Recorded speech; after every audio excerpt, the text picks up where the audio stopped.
Chapter number 5 है कि जो बेसिक ऑफ जियोमेट्री के बारे में है। तो इंट्रोडक्शन टू यूक्लिड्स जियोमेट्री की बात कर रहे हैं हम। तो इंट्रोडक्शन है, इसमें भी यूक्लिड जियोमेट्री के बारे में। ऐसा क्यों है? क्योंकि यूक्लिड है वो ऐसा मैथमेटिशियन था कि जिसने जियोमेट्री के बारे में जितना भी नॉलेज था उन सबको इकट्ठा किया और उसकी बुक्स और एलिमेंट बनाए उसके लिए, इसीलिए उसको यूक्लिड जियोमेट्री ही कहते हैं। तो इसमें पहला है वर्ड है जियोमेट्री। तो आपको पता है जियो यानी क्या है? अर्थ। जबकि मेट्री यानी आप क्या कर सकते हो? मेजर, यानी आप जो मेजरमेंट करते हो उसको मेट्री बोलते हैं। तो ये है वर्ड ऑफ जियोमेट्री। उसके बाद में है द ग्रीक मैथमेटिशियन थेल्स की बात आती है। Is considered to be the pioneer of geometry. Thales है, उसने भी बहुत सारे जियोमेट्री के अंदर प्रूफ दिए हैं, बराबर है, इसीलिए वो भी पायोनियर ऑफ जियोमेट्री बोल सकते हैं। अभी थेल्स का स्टूडेंट था पाइथागोरस, आपको बाद में भी इसका नाम आएगा, पाइथागोरस थियरम की। तो Pythagoras is one of the student of Thales है। थेल्स का स्टूडेंट है, पॉपुलर स्टूडेंट है, क्योंकि उसके बारे में हम बहुत सारे प्रिंसिपल पढ़ते हैं। पाइथागोरस थियरम आता है राइट एंगल ट्राइंगल के लिए। तो Pythagoras was the popular student of Thales है।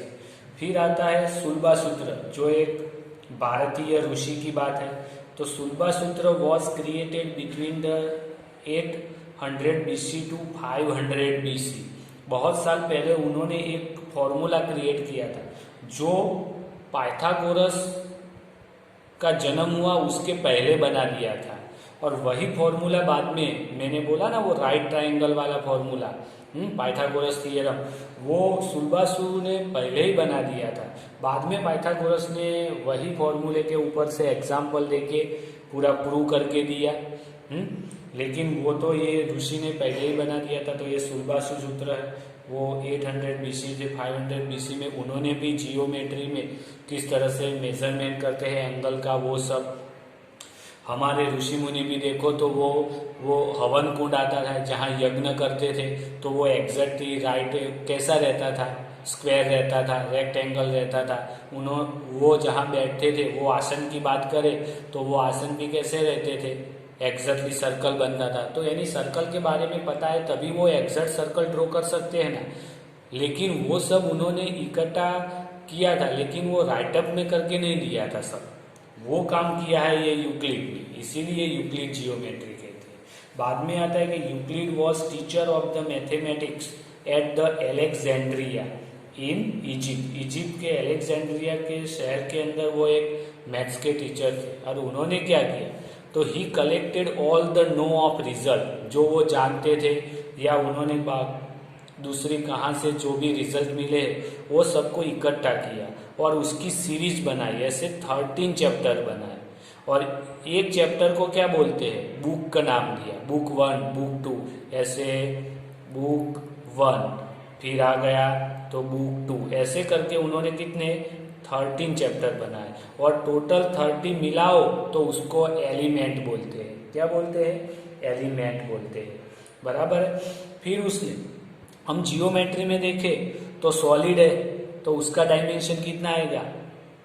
तो एक्स वाई जेड तीनों कोऑर्डिनेशन आएगी उसके लिए, यानी उसके अंदर सॉलिड की तो लेंथ होगी, ब्रीथ होगी और हाइट होगी, यानी 3 की बात होगी, यानी 3 डायमेंशन होगा। सरफेस के अंदर लेंथ और ब्रीथ ही आती है तो 2 डायरेक्शन होता है। जबकि लाइन होती है तो उसकी तो खाली लेंथ ही होती है, तो वो 1 डायरेक्शन की बात है, यानी 1 डायमेंशन की बात है। जब पॉइंट को ऐसे में पॉइंट डॉट करता हूँ, ऐसे डॉट कर देता हूँ तो पॉइंट बोलते हैं। लेकिन एचयू में उसको कोई भी डायमेंशन है नहीं लेंथ है, नहीं ब्रीथ है, नहीं मोटाई है, नहीं चौड़ाई है। ऐसा डॉट हम एज्यूम करते हैं कि जिसको पॉइंट बोलते हैं। तो सॉलिड के 3 डायमेंशन है, सरफेस के 2 डायमेंशन है, लाइन का 1 डायमेंशन है, पॉइंट का 0 डायमेंशन है। फिर आता है कि यूक्लिड एज्यूम, जो स्कर्टन प्रॉपर्टी उसने ली थी ये सब 13 चैप्टर बना के, उसके अंदर 2 किए, नॉट टू बी प्रूव, उसको प्रूव नहीं किया, वो सत्य है और उसको डायरेक्टली सबने स्वीकार कर लिया। तो वैसे आते हैं एक्सियोमा से और पोस्ट्यूलेट आते हैं। एक्सियोम है जिसको हम प्रूव नहीं करते, वो सेल्फ एविडेंस और ट्रूथ है जिसको डायरेक्टली हम ले ही लेते हैं। एक ऐसे आप एक्सियोम की बात करो कि जैसे कि 2 distinct point there is a unique line, 2 point में से, ऐसे 2 पॉइंट में से एक ही लाइन पास होती है। तो ये हमने सेल्फ एविडेंस में ले लिया है कि ये ट्रूथ ही है, तो फिर उसको हमको प्रूव करने की जरूरत नहीं है, तो वो सब एक्सियोम्स है। ऐसे बहुत सारे यूक्लिड ने एक्सियम 7 करके दिए हुए हैं, बुक के अंदर भी है। और पोस्ट्यूलेट क्या है, वो भी एक एज्यूम किया हुआ है, और फंडामेंटली कोई दूसरा प्रिंसिपल यूज करे या कोई सेल्फ एविडेंस या एक्सियोम भी यूज करके हम पोस्ट्यूलेट को प्रूव कर सकते हैं। वो वन टाइप ऑफ थियरी की तरह आता है, तो उसको प्रूव करते हैं। लेकिन इसको प्रूव करने के लिए एज्यूम भी किया है, कुछ फंडामेंटल प्रिंसिपल का यूज किया है, या कोई एक्सियोम्स का भी यूज करके आप प्रूव कर सकते हैं, तो उसको बोलते हैं पोस्ट्यूलेट। तो ये है बेसिक थियरी ऑफ चैप्टर 5 की। अब हम देखेंगे एक्सरसाइज 5.1। एक्सरसाइज 5.1 देखते हैं कि जिसके अंदर आपको ट्रू और फॉल्स स्टेटमेंट बोलना है और उसका रीजन देना है। तो इसमें पहला है कि only one line can pass through the single point, तो ये फॉल्स है। क्यों? तो कोई भी आप पॉइंट की बात करो कि जैसे कि मैंने कोई एक पॉइंट ड्रॉ करता हूँ, जैसे कि इधर एक पॉइंट है, तो ये पॉइंट में से कितनी लाइन, तो 1 लाइन, 2 लाइन, 3 लाइन, 4, 5, 6, तो कितनी इंफिनिटिव लाइन पास होती है। क्योंकि infinitely many line pass through the single point, इसीलिए फर्स्ट पॉइंट क्या है, वो गलत है। फिर सेकंड है there are infinitely many number of line can pass through 2 distinct point, तो वो भी फॉल्स है। अभी हमने देखा एक्सियोम 5.1 जिसके अंदर बोला था कि 2 डिस्टिंक्ट पॉइंट, ऐसे 2 पॉइंट है जो जिसके अंदर से पास होती हुई आपको ऐसी एक ही लाइन मिलेगी, दूसरी लाइन मिलती नहीं है, इसीलिए फॉल्स है। फिर थर्ड नंबर वाला है कि terminated line can be produce indefinitely on both the side, बराबर है, तो वो ट्रू है। तो इसके लिए पोस्ट्यूलेट 2 है कि जिसके अंदर आपको बोला था कि terminated line can be produce indefinitely, वो पहले से ही आपको पोस्ट्यूलेट में दिया हुआ है। और यूक्लिड वो टर्मिनेटेड लाइन को लाइन सेगमेंट बोलते थे। तो इसका मतलब क्या होगी, कोई भी टर्मिनेटेड लाइन है तो वो फिक्स डिस्टेंस वाली ऐसे रहेगी, ऐसे टर्मिनेटेड लाइन, बराबर, तो वो है। फिर 4 नंबर वाला है कि if 2 circle are equal then their radius are equal. अभी 2 सर्कल की बात की है, तो मैं ऐसे 2 सर्कल ड्रॉ करता हूं, जैसे कि एक ये सर्कल है, दूसरा ये सर्कल है, तो इन दोनों सर्कल अगर सेम है, यानी एक सर्कल को उठा के मैं दूसरे सर्कल पे रख सकता हूँ, तो दोनों सर्कल इक्वल है, तो उसका मतलब सेंटर से ये जो डिस्टेंस है, सेंटर से सर्कल के ऊपर का डिस्टेंस इधर से इधर जो रेडियस बोलते हैं, तो वो भी कैसा रहेगा, इक्वल ही रहने वाला है उसका, क्योंकि सर्कल इक्वल है इसीलिए। फिर 5 नंबर वाला है in the given figure if a b equal to p q and p q equal to x y. तो आपको ऐसे 3 फिगर्स दिए है, ये दी हुई है, दूसरी ऐसे दी हुई है और ऐसे तीसरी दी हुई है, बराबर है। एरो नहीं है, पॉइंट दिया हुआ है, टर्मिनेटेड लाइन है, तो इधर सब पॉइंट है। तो ये आपको ए बी दिया हुआ है, बाद में आपको P पी क्यू दिया हुआ है और एक्स वाई दिया है। तो इन तीनों लाइन में देखो आप, a b equal to p q दिया हुआ है और p q equal to x y, यानी ये इसके ऊपर सेम टू सेम बैठ सकती है, ये इसके इक्वल होता है। तो ए बी और एक्स वाई भी क्या होगा, इक्वल ही होगा। जो हमने एक्सियोम 1 के अंदर है, एक्सियोम 1 के अंदर क्या दिया है कि अगर things which are equal the same things are equal to one another, अगर एक चीज दूसरे के इक्वल है और दूसरी है वो तीसरे के इक्वल है, तो पहली और तीसरी भी एक दूसरे को कैसी रहेगी, इक्वल ही रहेगी। अगर सभी चीजें सेम है तो एक दूसरे के इक्वल ही।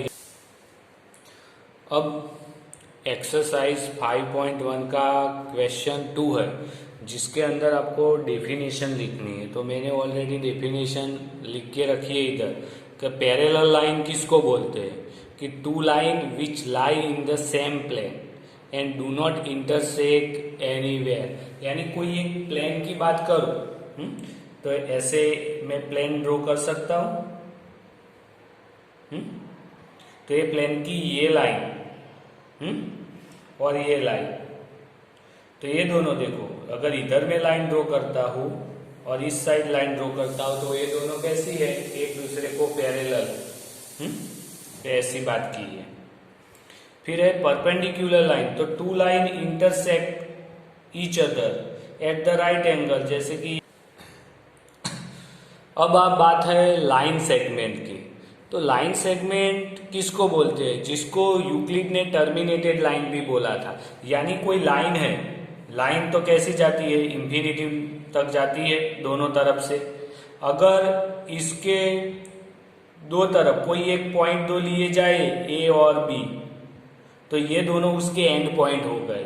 तो अभी ए बी में ड्रॉ करूंगा ए और बी, तो ये अपनी हो गई टर्मिनेटेड लाइन, क्योंकि ये आगे नहीं जा रही, ये फिक्स है, उसका डिस्टेंस आपको लेंथ भी फिक्स मिलेगी।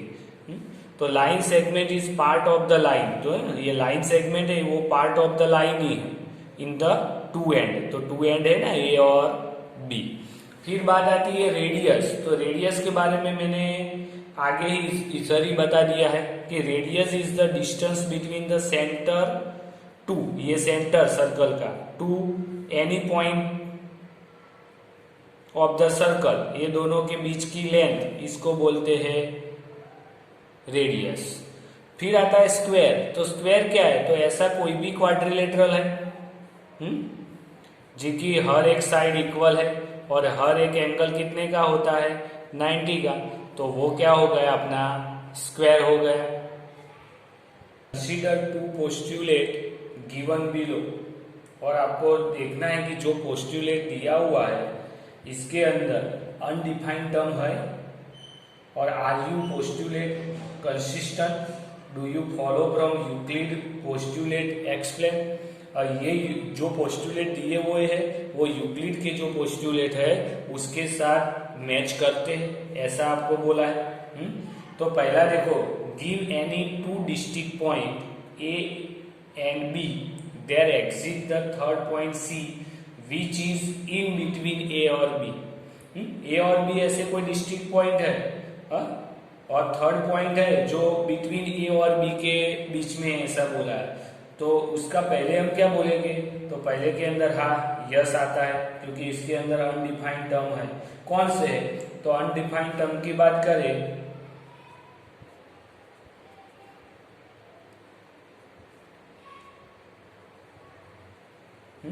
अनडिफाइंड टर्म में कौन सा आता है, तो पहले के अंदर उसने बोला है लाइन, तो लाइन आती है, और दूसरा आता है पॉइंट जो अनडिफाइंड है, जिसके बारे में डायरेक्टली हम बोल सकते हैं कि पॉइंट क्या है और लाइन क्या है, डिफिनेशन डायरेक्ट है, बराबर है।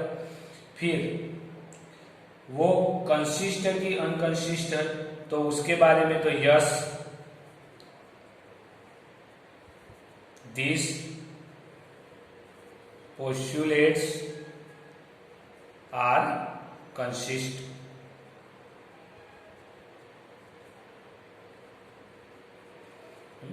तो ये आ गया पोस्टुलेट 1। इसके अंदर आपको क्या बोला है कि statement that given two distinct point A and B, there point C on the line AB which lie between A और B.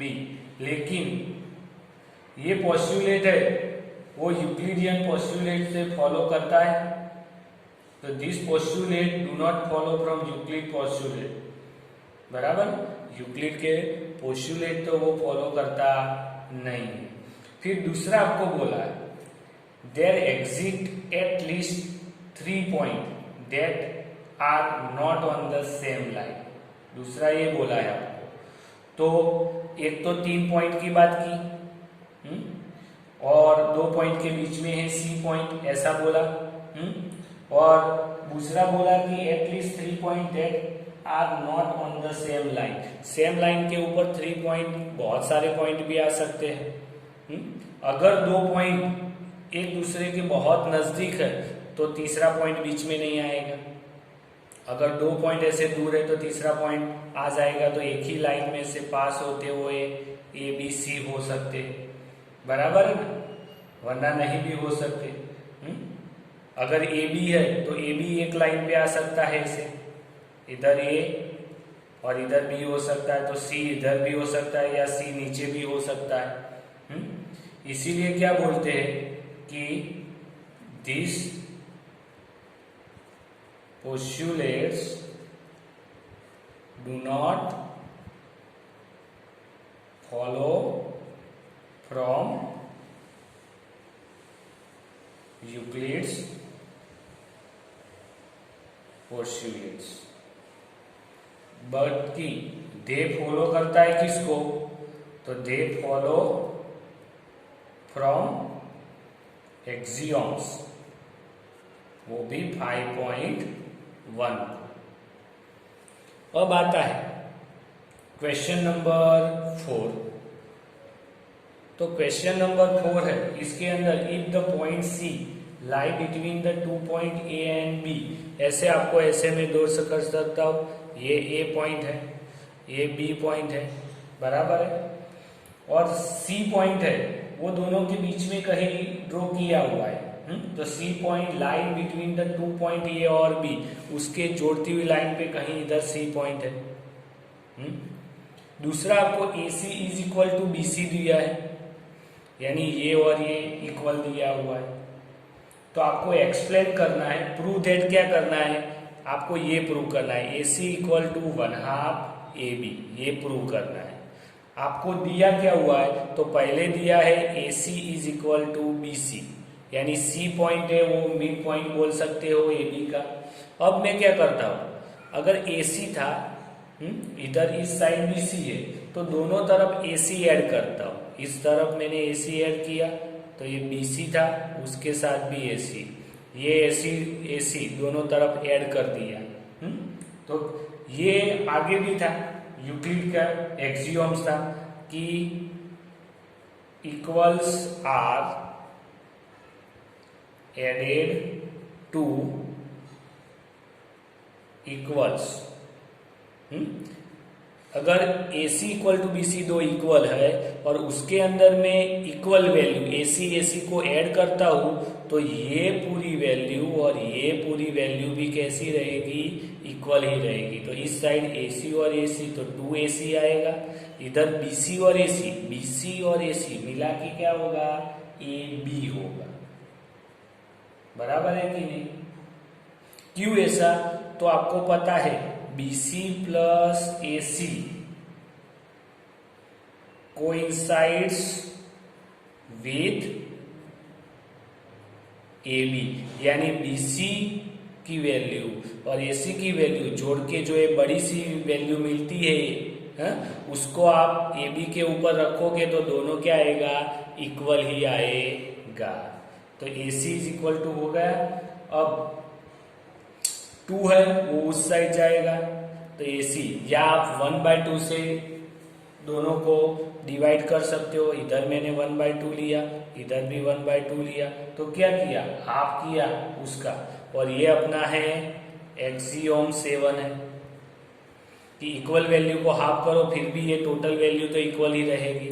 अब ये 2 चला जाएगा तो बचा क्या AC, इधर क्या आएगा 1/AB. जो आपको क्या करना था, प्रूव करना था, तो वो हमने प्रूव इधर